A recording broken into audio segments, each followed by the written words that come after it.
ও গো দয়াময় ও গো রহিম, ও গো দয়াময় ও গো রহিম, চাই যে তোমার শুধু করুণা। কবরের আযাব যে এত কঠিন, সইতে আমি পারবো না। মৃত্যু যন্ত্রণা কত যে কঠিন, সইতে আমি পারবো না। ও গো দয়াময় ও গো রহিম, ও গো দয়াময় ও গো রহিম, চাই যে তোমার শুধু করুণা। আসসালামু আলাইকুম, আমি নাইম দক্ষিণ কোরিয়া থেকে সবাইকে স্বাগত জানাচ্ছি আমার ইউটিউব চ্যানেল নাইমলি টুতে। যদি ভালো লাগে সাবস্ক্রাইব, আর যদি ভালো না লাগে দেখতে থাকুন, দেখতে দেখতে ভালো লাগা ভালোবাসা হয়ে যাবে ইনশাআল্লাহ।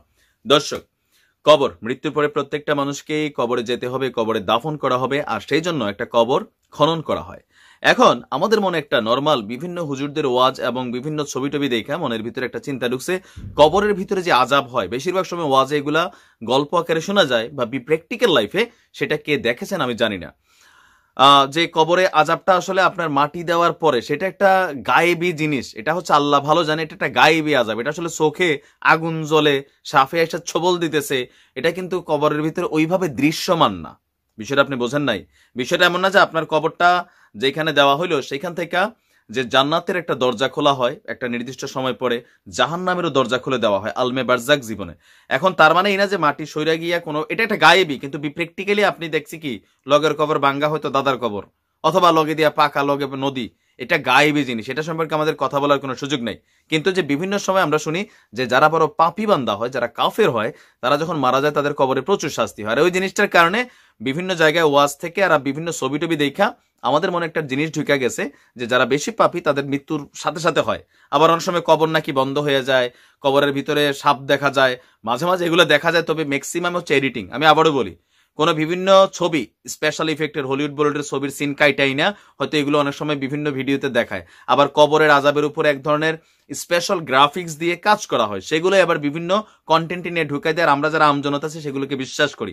এখন দেওয়ানবাগী যেহেতু একজন নিঃসন্দেহে পাপী এবং কাফের ছিল, তার মৃত্যুর পরে ভয়াবহ কঠিন আযাব হবে আমজনতা বিশ্বাস করে। তবে আল্লাহর ফয়সালা, কারণ সহিহ বুখারীর ওই হাদিসকে আমি ফলো করার চেষ্টা করি, যেহেতু আমি একজন ভালো মুসলমান, যেই ব্যক্তি মারা গেল তোমরা তাকে নিয়ে কোনো কটু কথা বলো না, কারণ সে আল্লাহর জিম্মায় চলে গেছে।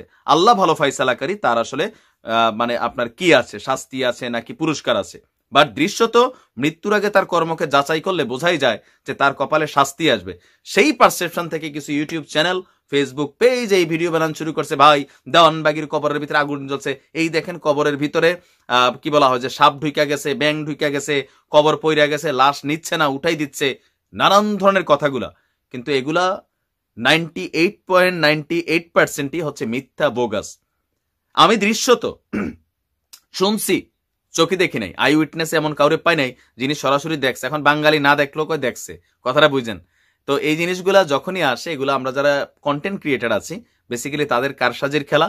বিভিন্ন হলিউড বলিউডের ছবি কাইটা কুইটাই না, দেখেন না কয়েকদিন আগে রোহিঙ্গাদেরকে নিয়ে ভারতের একটা টেলিভিশন চ্যানেল একটা প্রতিবেদন দিছে, সুনামি ছবির অংশ কাইটাই না ঢুকাই দিছে, এই দেখেন বাংলাদেশের মানুষ রোহিঙ্গাদেরকে মাইরা নাকি আমরা ফাড়াই ফেলবো, সাগরে ভাসাই দেবো। এগুলো আসলে উচিত না, এটা আমার মনে হয় না কোনো ভালো মানুষের কাজ। এখন সত্যতা যাচাইয়ের বিষয়টা মাঝে মাঝে আমি গরিব মানুষই আসি যে আপনাদের সামনে নিয়ে আসি, কারণ সত্যটা সত্য, মিথ্যাটা মিথ্যা, এটা সম্পর্কে ফয়সালা করা আমার কাজ। তো ভালো থাকুন, সুস্থ থাকুন, আজ এই পর্যন্তই। আসসালামু আলাইকুম রহমতুল্লাহ।